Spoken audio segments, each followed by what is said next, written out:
book Famous Freemasons Exposed, I showed how Nicholas Copernicus, Johannes Kepler, Galileo Galilei, and Isaac Newton, the four forefathers of the globalist heliocentric doctrine, all posed for Masonic portraits, highlighting various symbols and hand signs denoting their affiliation with the Brotherhood.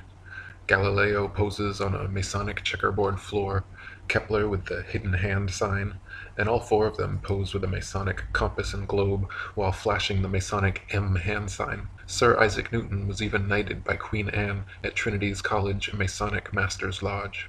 An inordinate number of NASA astronauts, the current propagators of the globalist heliocentric doctrine, are or were admitted Freemasons as well. John Glenn, two-time U.S. Senator and one of NASA's first astronauts, is a known Mason. Buzz Aldrin Jr., the second man to lie about walking on the moon, is an admitted ring-wearing, hand-sign-flashing 33rd degree Mason from Montclair Lodge, number 144, New Jersey. Edgar Mitchell, another supposed moonwalker aboard Apollo 14, is an Order of Demolay Mason at Artesta Lodge, number 29 in New Mexico. James Irwin of Apollo 15, the last man to lie about walking on the moon, was a Tejon Lodge number 104 member in Colorado Springs. Don Eisel on Apollo 7 was a member of the Luther B. Turner Lodge number 732 in Ohio. Gordon Cooper aboard Mercury 9 and Gemini 5 was a Master Mason in Carbondale Lodge number 82 in Colorado. Virgil Grisham on Apollo 1 and 15, Mercury 5 and Gemini 3 was a Master Mason from Mitchell Lodge number 228 in Indiana. Walter Schirra Jr. on Apollo 7, Sigma 7, Gemini 6 and Mercury 8 was a 33rd degree Mason at Canaveral Lodge number 339 in Florida. Thomas Stafford on Apollo 10 and 18, Gemini 7 and 9 was a Mason at Western Star Lodge number 138 in Oklahoma. Paul Weitz on Skylab 2 and Challenger is from Lawrence Lodge number 708 in Pennsylvania. NASA astronauts Neil Armstrong, Alan Shepard, William Pogue, Vance Brand, and Anthony England all had fathers who were Freemasons too. The amount of astronauts known to be Freemasons or from Freemasonic families is astonishing. It is likely that more astronauts and people of key importance in NASA are affiliated with the Brotherhood as well, but not so open about their membership. For there to be this many Masons, members of the world's largest and oldest secret society, involved with the promotion and propagation of this globalist heliocentric doctrine from its outset to today, should raise some serious suspicion.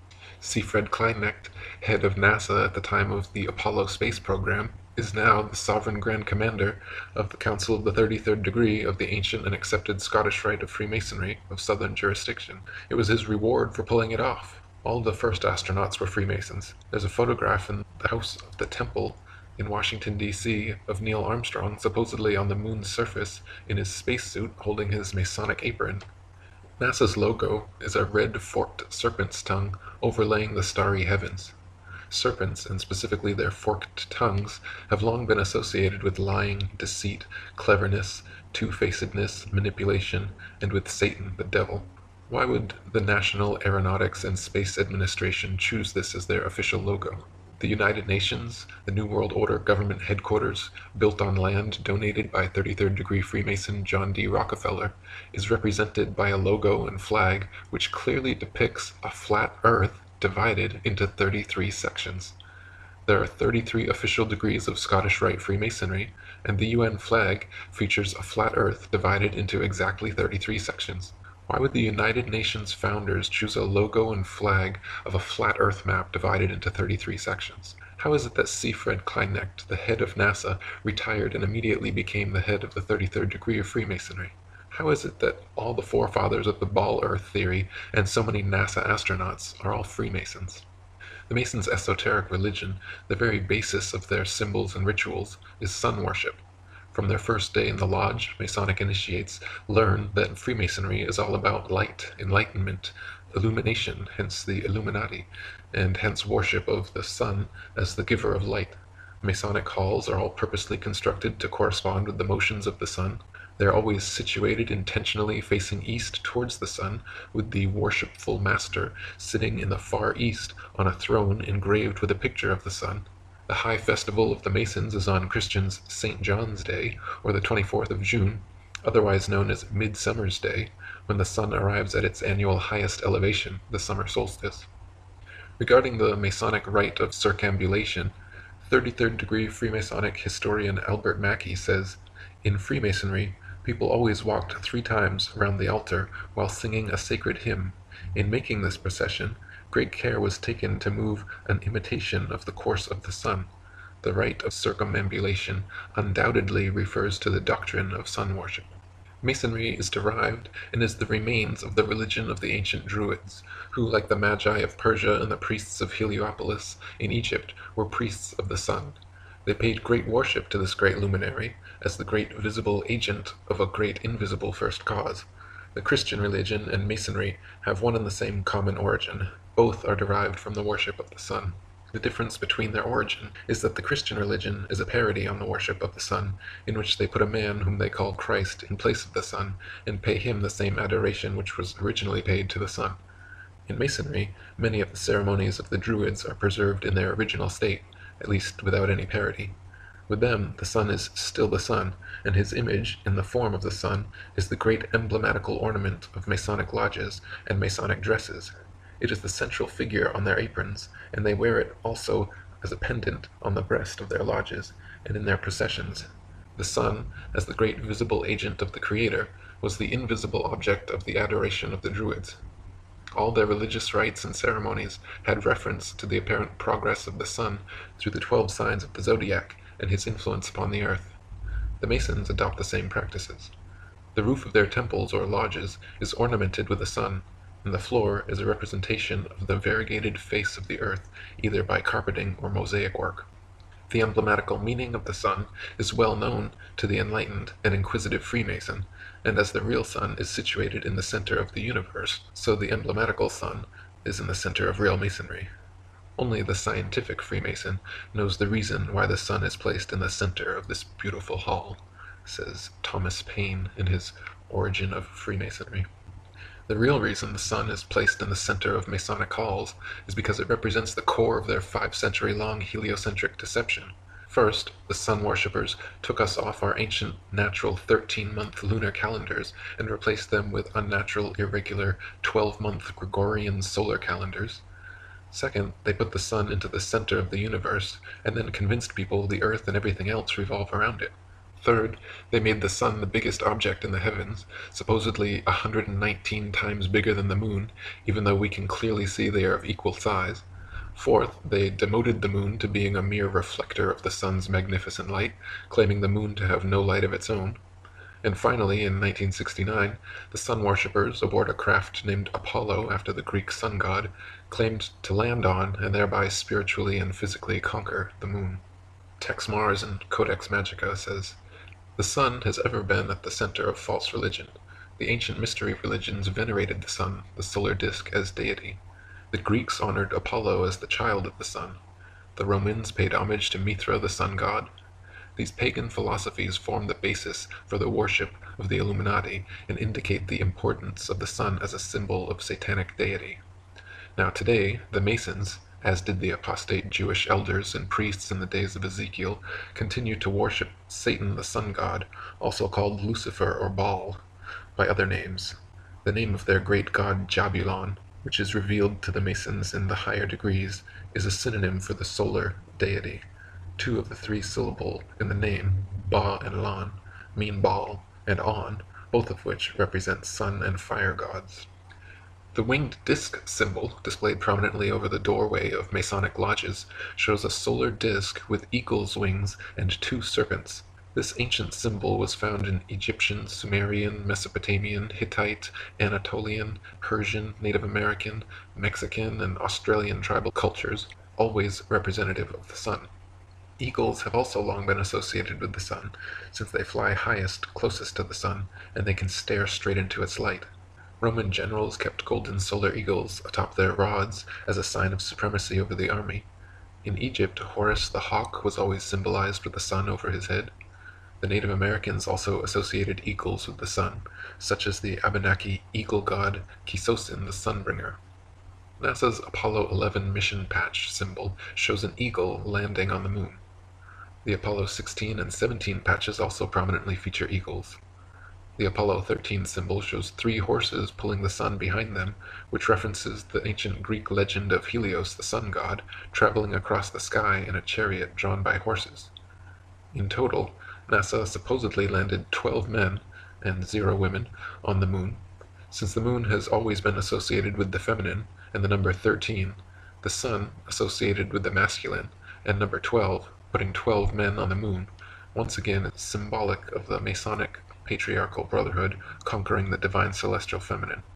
This is also the occult reason why Apollo 13 coincidentally had an explosion at 1313, 113, on April 13th.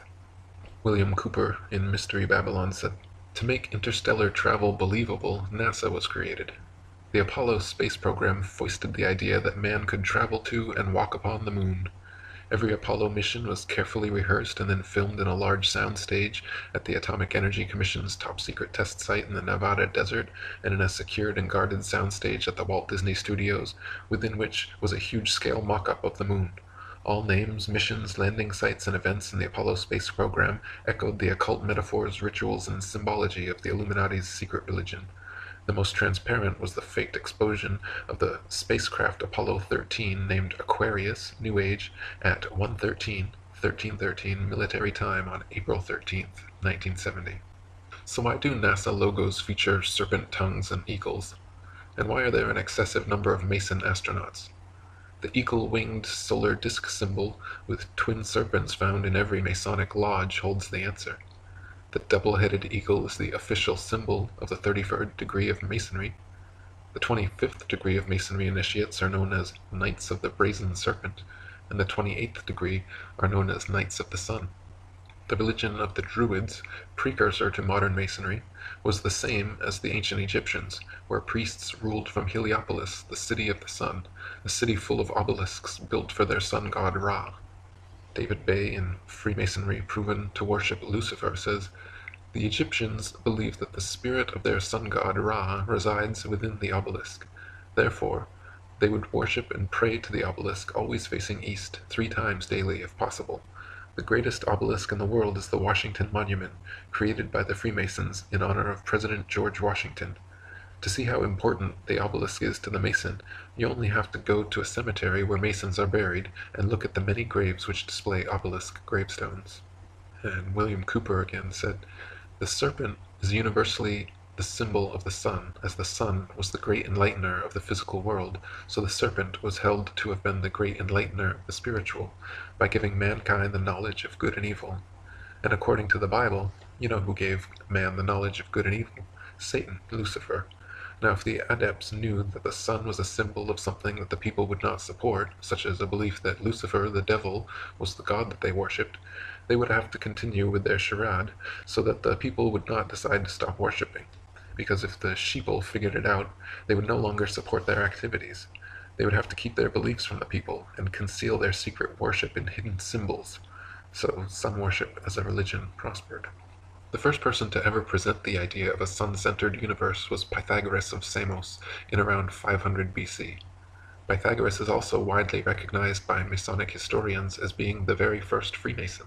Master Mason Dr. James Anderson said in his defense of Masonry that, "I am fully convinced that Freemasonry is very nearly allied to the old Pythagorean discipline, from whence I am persuaded it may in some circumstances very justly claim a descent." Master Mason William Hutchinson wrote in his Spirit of Masonry that the ancient Masonic record brings us positive evidence of the Pythagorean doctrine as Basilidian principles making the foundation of our religious and moral duties.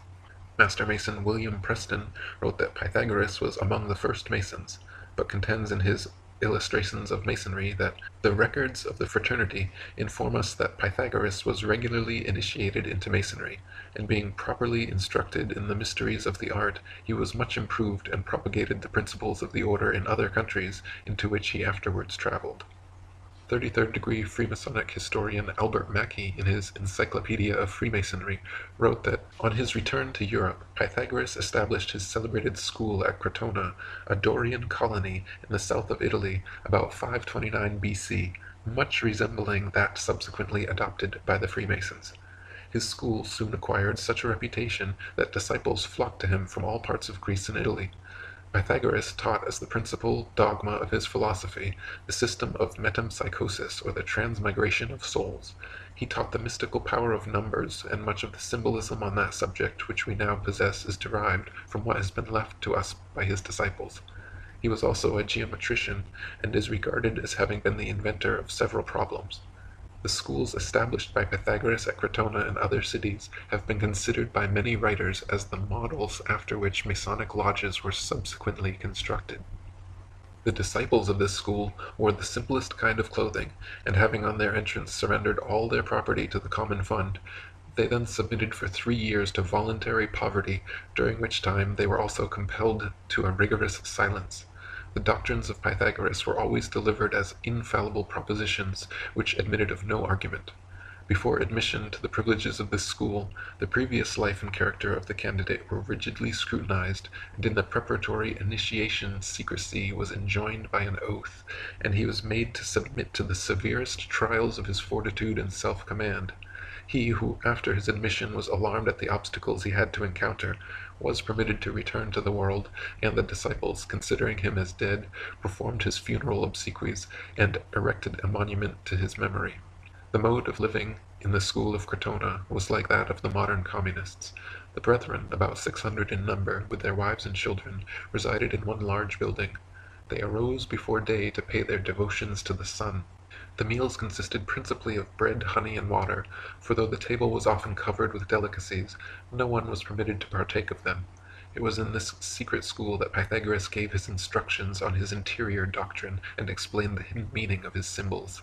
There were 3 degrees. The first, or mathematic, being engaged in the study of the exact sciences, and the second, or theoretic, in the knowledge of God and the future state of man, but the third, or highest degree, was communicated only to a few whose intellects were capable of grasping the full fruition of the Pythagorean philosophy. In addition to these admissions by Masonic historians, the life and work of Pythagoras closely resembles many aspects of the craft, from his obsession with triangles and geometry to his school cult full of initiatory rites and brainwashing. Candidates were rigidly scrutinized, just like candidates for Masonry are given the 3rd degree, i.e. forced to answer many probing personal questions, and are then either given a white ball or black ball by Masons in the lodge, just one black ball resulting in being blackballed or kicked out. If initiated, just like in Masonry, Pythagorean initiates had to swear oaths of secrecy and loyalty, then submitted to various tests, trials, and rituals. The brethren lived like communists and worshipped the sun. Over time they progressed through a series of 3 degrees, in which only the privileged few in the highest degree learned the truth of the symbols and rituals. The many parallels of the Pythagorean school and modern Freemasonry are far too similar to ignore. Luckily for the world, Pythagoras' heliocentric model of the universe made little headway for almost 2,000 years, until another suspected Mason, Nicholas Copernicus, labored 27 years of his life to create his updated model called the solar system, which also featured a globe Earth revolving around the sun. Born in Prussia in 1472, Copernicus studied philosophy and medicine at Swakova and became professor of mathematics at Rome. The last decades of his life he became obsessed with the ideas of Pythagoras, and when he first presented his heliocentric doctrine to the world, it was condemned as being so heretical that he was imprisoned and released only upon making a recantation of his opinions. He published his famous treatise on the revolution of the celestial spheres in 1543, the year of his death, and even then insisted on their purely hypothetical nature. Copernicus wrote, "The Pythagorean teaching was founded upon hypothesis, and it is not necessary that the hypothesis should be true or even probable. The hypothesis of the movement of the earth is only one which is useful to explain phenomena, but it should not be considered as an absolute truth." David Wardlaw Scott in Terra Firma says, "The system of the universe as taught by modern astronomers, being founded entirely on theory, for the truth of which they are unable to advance one single real proof, they have entrenched themselves in a conspiracy of silence, and decline to answer any objections which may be made to their hypothesis. Copernicus himself, who revived the theory of heathen philosopher Pythagoras, and his great exponent Sir Isaac Newton, confessed that their system of a revolving earth was only a possibility and could not be proved by facts. It is only their followers who have decorated it with the name of an exact science, yea, according to them the most exact of all the sciences. Yet one astronomer royal for England once said, speaking of the motion of the whole solar system, the matter is left in a most delightful state of uncertainty, and I shall be very glad if anyone can help me out of it. What a very sad position for an exact science to be in is this. Lady Blunt, in The Romance of Science, said, the origin of the globular theory may be traced and shown to be pagan. It was introduced into Egypt by the Greek Pythagoras about 500 BC. He was a native of Samos and a great traveler in his early days. He traveled much in the East, and he imbibed the fallacious idea that the earth and sea together formed a whirling globe, and that the heavenly bodies were other worlds inhabited. Pythagoras returned to Europe and introduced these serious errors into his own country. Newton was no logician, and logic formed no part of his composition, nor did he profess to possess this quality, which is absolutely essential to a discerner and founder of true science. He spent his whole life in investing, formulating an elaboration which he called the solar system, building upon the mythical fallacies which Pythagoras had brought from the East in the first place, and which had been handed down by Copernicus, Kepler, and Galileo. Without testing the nature of his foundations, he accepted the whole fabrication and took Copernicus's hypotheses all for granted. Gabrielle Henriette in Heaven and Earth said, Copernicus had evolved another theory, which he also explains in his treatise on the revolution of the celestial spheres, that if a body is to revolve around another, the first one must have a spherical shape and rotate about its axis in the manner of a spinning top. Consequently, in order to make this notion fit in with the movement of the earth round the sun, which he had devised in order to explain the seasons, he suddenly decreed that the earth was round, contrary to the general opinion at the time, and then proclaimed that it had a movement of rotation about its axis. The great inconvenience in this proposition is that the rotation of the earth cannot be seen to exist, either with regard to the position of the sun or clouds during the day, or of the moon and other planets by night. On the other hand, the fact of the immobility of the earth has an immense advantage over the theory of the rotation, in that it can positively be recognized as such, and it can safely be said that if the earth cannot be seen to move, there are 100 chances in 100 that it does not do so. So trust your eyes and trust your experience. Trust your feeling, trust your intuition. Look out, see the horizon, flat. Feel for yourself. You're not moving. Just sit still.